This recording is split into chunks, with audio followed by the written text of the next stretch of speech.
Okay, if you have that foot pain in your heel that just constantly hurts when you walk, maybe you don't know what it is, maybe you do, maybe you know that it's plantar fasciitis, and if you're getting ready to put in a VA disability claim for it, I want you to check out this video because I'm going to go over what it is, the rating conditions, the right kind of evidence to use to get the highest rating possible. So let's jump right into it. First of all, what is plantar fasciitis, and specifically why do veterans get it? You know, what is out there that shows that this is something that veterans do get? So plantar fasciitis is basically it's heel pain, and they're not exactly sure what causes this heel pain, but it's like the fascia, which runs from the heel up to the toes. It just becomes painful and it causes some serious heel pain. I have this heel pain. I mean, at times it can really keep you from doing a lot of stuff. There's a lot of remedies out there that'll help you with the pain. But yeah, it's brutal and can really put you down and keep you from doing too much. I mean, there's some arches out there that you can wear to make it feel a little bit better. One trick that my doctor told me is to put a tennis ball underneath my foot and you can kind of massage it. But even that sometimes can really bring out that pain. But I said that it was common in veterans, so why? Like long, marches, standing for hours, a lot of walking, running in boots can cause it. A lot of PT can cause it.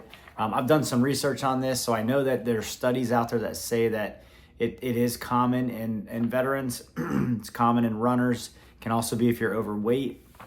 But that's not always going to be enough to get this thing service connected. It's actually pretty tough to get this service connected unless it's a direct service connection, or at least that's been my experience. I'm going to go in and talk a little bit more about this, but before I do, if you're new to VA disability benefits, or maybe you're in a certain phase of the VA disability journey and you're trying to figure out how to, get that rating increased or get an initial rating, I do have a VA disability like brainstorm worksheet. It's a Google Sheets document. It's free for you. If you think this might be something that will help you understand how to service connect different things and how to go into your file and find these things, I want you to comment down below the brainstorm worksheet and I'll send a link to you. It's free for you to check out, free for you to use. It's yours. I hope it helps. So now jumping in, how does the VA rate plantar fasciitis, or this foot pain that some of us experience? The diagnostic code is 5269. That's very important, and I say that because I want you to look up 38 CFR 5269 so you can see it for yourself, especially if you're getting ready to put in a claim for this, because you want to make sure that your evidence matches the criteria and what they're looking for and everything that you're going to need. So I'm going to start off at the top. 30%, there is a 40% rating for plantar fasciitis, but we're going to go with 30%. It's basically, 30% rating will be yours if you have plantar fasciitis in both feet. In both feet, you have tried different treatments, okay? Surgical and non-surgical, but it's just still not improved. It's still not working. It's still not making it feel better. Some non-surgical ideas or things that you can put in your head are just like inserts, the arch supports, or orthopedic shoes.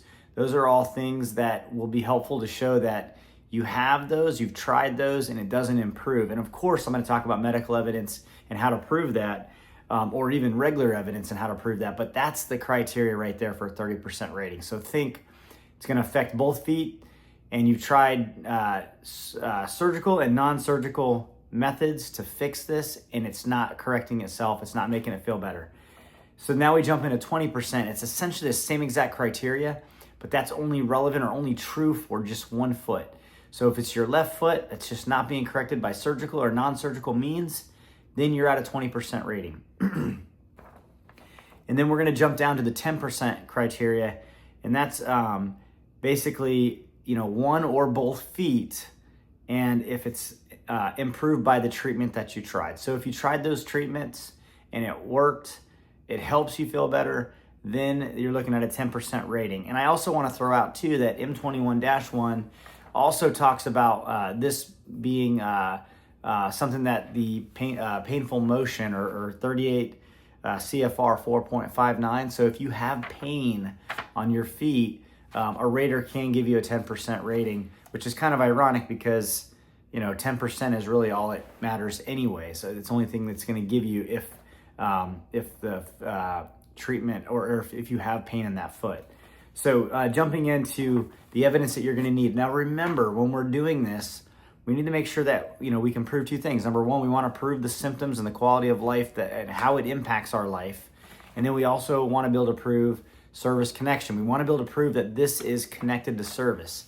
And there's different ways to do that. There's direct service connection, which would be great if you had in your medical records that you were seen and diagnosed while you were in the military for plantar fasciitis, and now 10 years later, you're applying for this disability rating, and you obviously want to be able to show that you have a current diagnosis today, 10 years later, okay? So you want to make sure that you have, that's a direct service connection. If you're looking for, maybe you're trying to connect it to something else, then that'll be a little bit harder. If you would need to be able to connect it to your military service somehow, some way. And I think what a lot of veterans, including myself, is I tried to connect this to, I guess, wear and tear or the fact that I was exposed to all those elements while I was in the military. I ran, I went on road marches, I did all those things, and I tried to prove that. And honestly, I had a hard time doing that. I even had a doctor's note. And none of those things were successful at this time, so I was not able to do that. But if you're going for that and you're hoping to get that, you might need to go a little bit further in medical evidence. I mean, I submitted studies, and it simply just did not work for me. If you're going to go that route and you're going to try and connect it to an injury like wear and tear, you may want to consider a nexus letter on that. I don't necessarily know that I would pay for a nexus letter for this, especially if you were only going to get a 10% rating or even a 20. Maybe a 30 would be helpful. Like if you felt like it would work and it would put you over the top, then I think it might be beneficial at that point. Obviously, if you're looking for a nexus letter, I do have a website. It's free for you to access. There's doctors on there that will help you. They'll help you out with getting what you need. They're professionals. They've done this before. I would just look for one that specializes in foot conditions. You can also do this with your doctor, but your doctor is probably going to have to get the right language in there to make sure they can connect this and give a good reason why, and make sure that's well articulated. Make sure that they talk about reviewing your medical records and everything like that to make sure that they can connect this. Okay, in addition to the service treatment records that you're going to need, you're also going to need a current medical diagnosis, okay?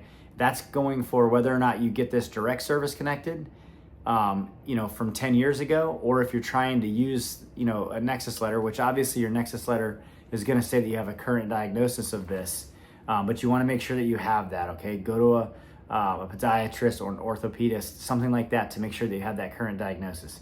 And then, let's not forget about buddy statements, okay? Buddy statements are a great way to talk about an injury. Like if you had something that happened to you in the military that you think caused this and your doctor thinks caused it, it wouldn't be a bad idea to have a buddy letter talking about how this injury happened or when this injury happened, to just document that it did happen, especially if it's not documented anywhere else. You can also use buddy statements or lay statements, or statements from your spouse or statements from family members to talk about how, although you have used treatment devices, surgical or non-surgical, you still walk weird, you still walk funny, you still complain about it. And that just shows that although you have had these treatments, maybe it's not working.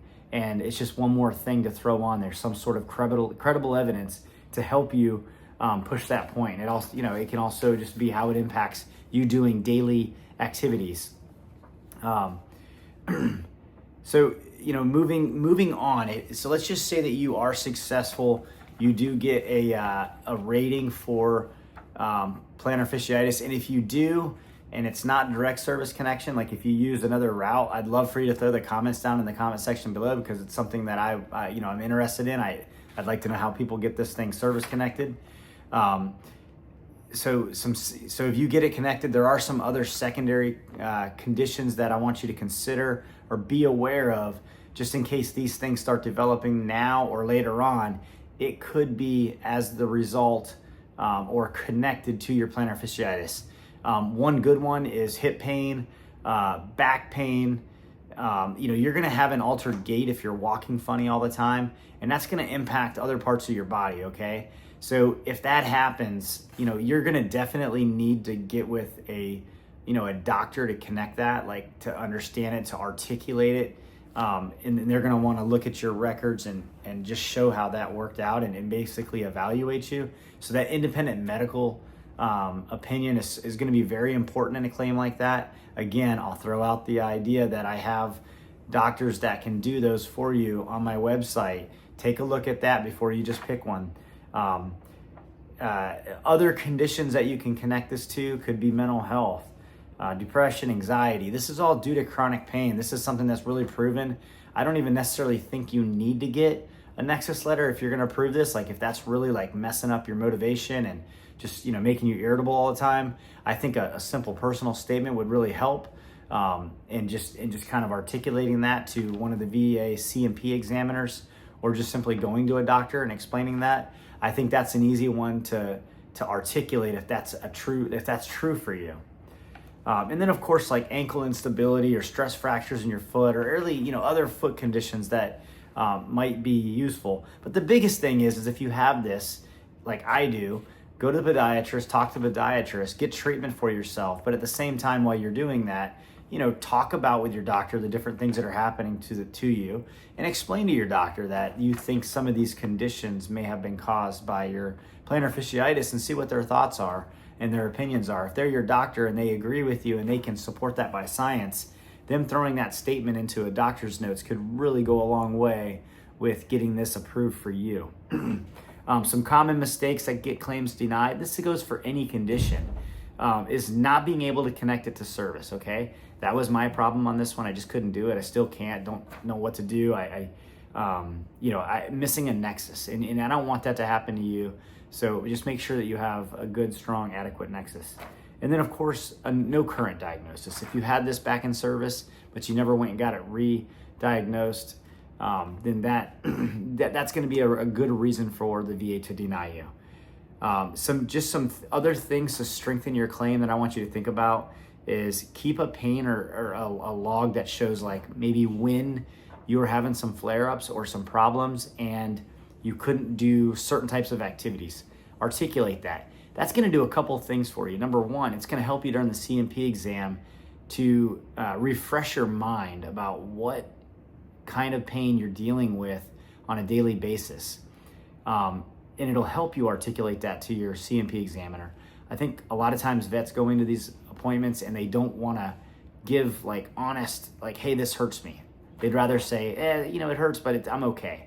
But if you read what you wrote on the day that you were in pain, I think it might be easier for you to explain how bad it was.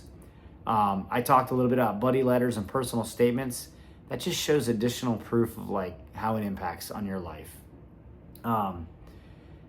Another thing is if your doctor puts you on some sort of like profile, I guess, for lack of better words, or they want you to have some sort of limitations or maybe a treatment plan, have them make sure that they're documenting that in their notes so that you can do that. And those are things that I think might be able to help strengthen your claim, especially on the impact side of the house. I hope this video helps. Good luck.